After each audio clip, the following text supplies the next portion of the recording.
கிறிஸ்துவுக்குள் அன்பான கர்த்தருடைய பிள்ளைகளே, இன்றைய வேத வசனமும் ஜெபமும் இந்த ஜூலை மாதத்தில் முதல் நாளாக இருக்கிறதுனால கர்த்தருடைய வாக்குத்தத்தமான ஒரு வசனத்தை உங்கள் முன்பாக நான் வைத்து ஆண்டவரிடத்தில் ஜெபம் செய்ய போகிறேன்.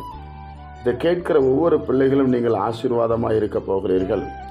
மாத பிறப்பிலையும் ஓய்வு நாட்களையும் கர்த்தருக்கு பலி செலுத்துங்கள் என்று வேதம் நமக்கு சொல்லுகிறது. அதன் அடிப்படையிலே ஆண்டவராய் இயேசு கிறிஸ்துவின் நாமத்தினாலே முழுவதும் ஆண்டவர் நமக்கு போதுமானவராக இருந்து சுகம், பலன், ஜீவன், ஆரோக்கியத்தை கொடுத்து கர்த்தர் நடத்தினார். இந்த புதிய மாதத்தை தேவன் காண கிருபை செய்திருக்கிறார். ஆண்டவருக்கு முதலாவது நீங்கள் நன்றி சொல்லுங்கள். நம் ஆண்டவர் நம்மை ஆசீர்வதிக்கிற தேவன்.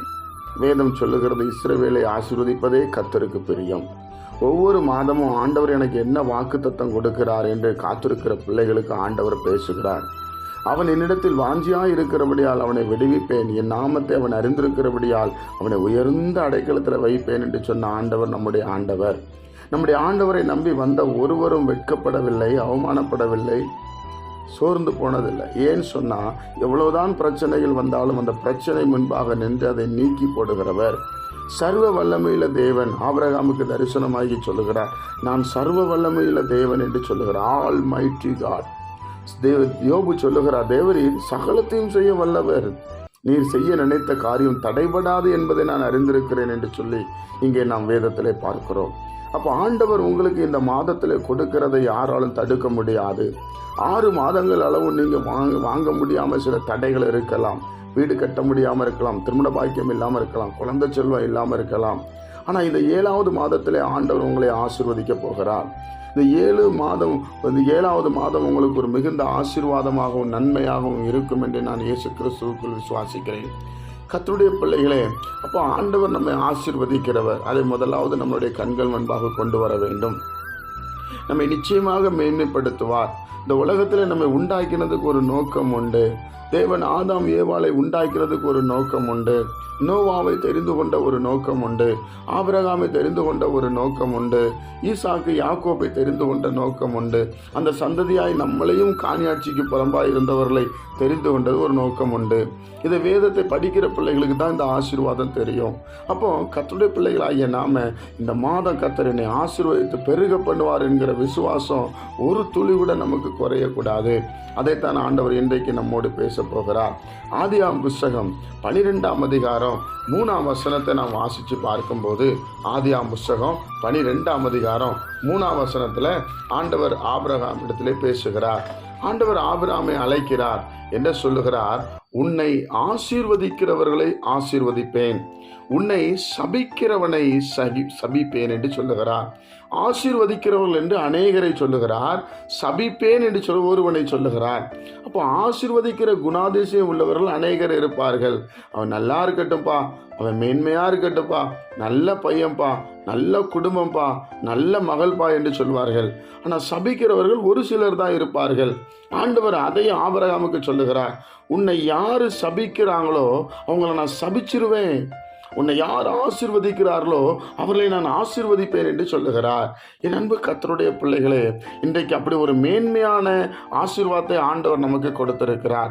நிச்சயமாக சொல்லுகிறேன், யாரெல்லாம் உங்களை ஆசீர்வதிக்கிறார்களோ, யாரெல்லாம் உங்களை மேன்மையாய் பேசுகிறார்களோ, யாரெல்லாம் உங்களுக்கு நல்ல மரியாதை கொடுக்கிறார்களோ, யாரெல்லாம் நீங்கள் ஆசீர்வாதமாக இருக்க வேண்டும் என்று விரும்புகிறார்களோ, கர்த்தர் சொல்லுகிறார் அவர்களை ஆசீர்வதிப்பாராம்.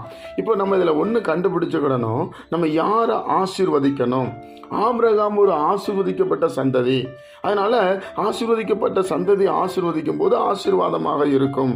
அப்போ சபிக்கிறவன் யாரு சபிப்பான்? நம்ம வளர்ச்சி பிடிக்காம, நம்முடைய ஞானம் பிடிக்காம, ஆண்டவரோடு இருக்கிறது பிடிக்காம, இவன் இப்படி ஒரு ஆசீர்வாதம் வந்தால் இவெல்லாம் விளங்காமல் போயிடணும்னு சொல்லுவது யார் சொல்லுவா?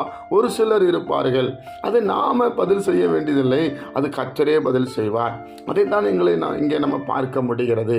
உன்னை ஆசீர்வதிக்கிறவர்களை ஆசீர்வதிப்பேன், இதான் ஆசீர்வாதத்தின் வாக்கு தத்துவம்.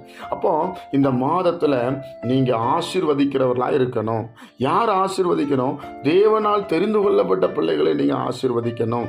கர்த்தரால் அழைக்கப்பட்ட பிள்ளைகளை ஆசீர்வதிக்கணும். வேதத்தின்படி நடக்கிற பிள்ளைகளை நாம் ஆசீர்வதிக்கணும். அப்போ நாம் ஆசீர்வாதமாக இருப்போம். நம்ம ஆசீர்வாதமாக இருப்போம் அப்படின்னு சொன்னால் ஊழியம் செய்கிற பிள்ளைகள் இருக்கிறாங்க, கனியுள்ள வாழ்க்கை கொடுக்கிற பிள்ளைகள் இருக்கிறாங்க, உண்மையாக இருக்கிறவங்க இருக்கிறாங்க. அப்படிப்பட்டவங்க தேவனால் ஆசீர்வதிக்கப்பட்டவர்கள், இஸ்ரவேலர்கள், தேவனை தெரிந்து கொள்ளப்பட்டவர்கள். அப்போ அவங்கள நம்ம ஆசீர்வதித்து ஜெபிக்கணும். அப்படி இருந்தால் நாம் ஆசீர்வாதமாக இருப்போம். இதுதான் தேவனுடைய கட்டளையாக இருக்கிறது. என் அன்பு கர்த்தருடைய பிள்ளைகளை, இந்த மாதத்தில் அதை கடைபிடிப்போமா? வசனத்தின்படி வாழ்ந்தால் தான் நமக்கு ஜெயம். வசனம் இல்லாமல் ஜெயம் வராது.